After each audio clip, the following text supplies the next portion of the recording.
Good afternoon, Mr. President, Deputy President, honourable members, fellow South Africans. Last week, we welcomed the announcement by the President that will fundamentally change how this country manages its property portfolio, and that being the establishment of a property investment vehicle.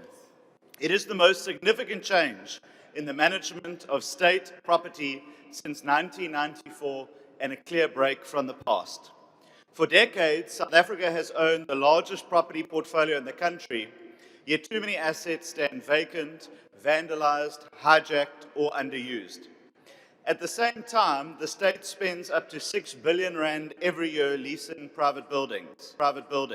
We own prime property that stands vacant, yet we pay rent for plush offices.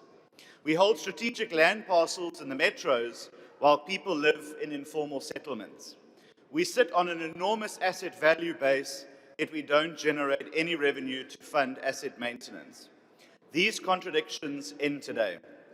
The truth is, honourable members, that the current model was never designed to build value, making reinvestment in maintenance and upgrades almost impossible. And the result has been predictable: decay, inefficiency, and lost opportunity. The South African property investment vehicle changes that logic entirely and flips the script on unrealized property asset values, maintenance, and investment. Work on this reform began more than a year ago, learning from best practices both domestically and internationally to create an asset book that generates wealth for the public for generations to come. Let me be clear about what this vehicle actually is. It is a ring-fenced, professionally governed investment platform that consolidates income-generating and strategically located assets into a single structure with one mandate, and that is to unlock value for reinvestment. It introduces the best in asset management, development finance, and property development. It establishes a verified digital asset register, a single source of truth covering ownership, condition, leases, valuation, and performance. And for the first time, the state will manage its property portfolio with real-time data and not fragmented spreadsheets.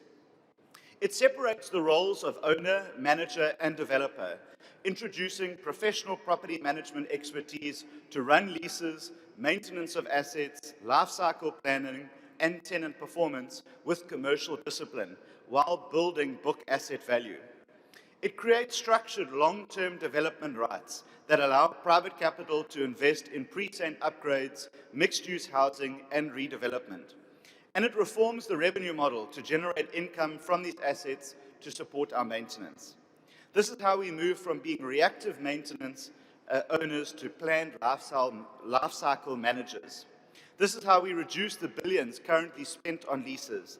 And this is how property stops being a liability and starts being an asset. The vehicle includes a dedicated development capability, funding bulk services and precinct preparation, so underutilized land becomes bankable projects.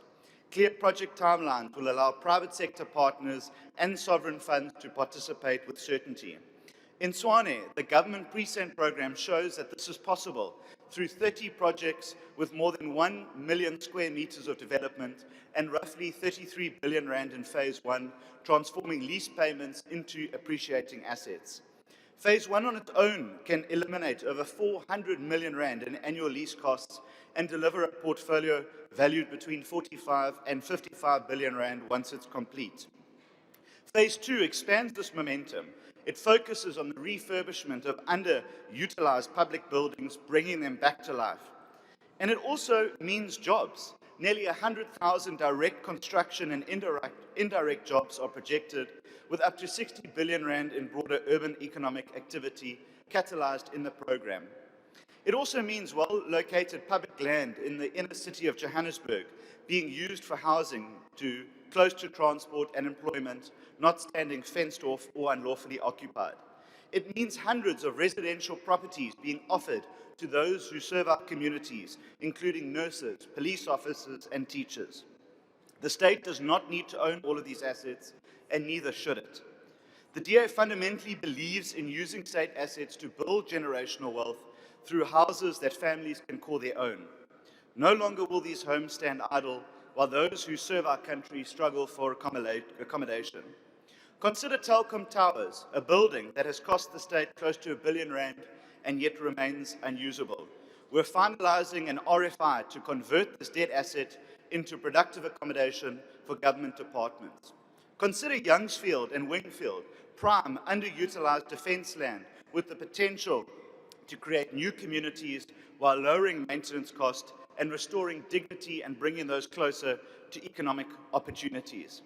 Honourable members, this is the reform that the DA is contributing to the GNU. We are determined to be solutions-orientated to unlock growth and jobs for all South Africans. A new investment vehicle will attract untapped investment. It will create hundreds of thousands of new jobs on top of the 160,000 new jobs already created in the construction sector over the last 6 months. I look forward to working with all of our partners as we continue to turn South Africa into a construction site, and South Africa will be stronger for it. I thank you. Thank you, Honourable Member. Your time is up.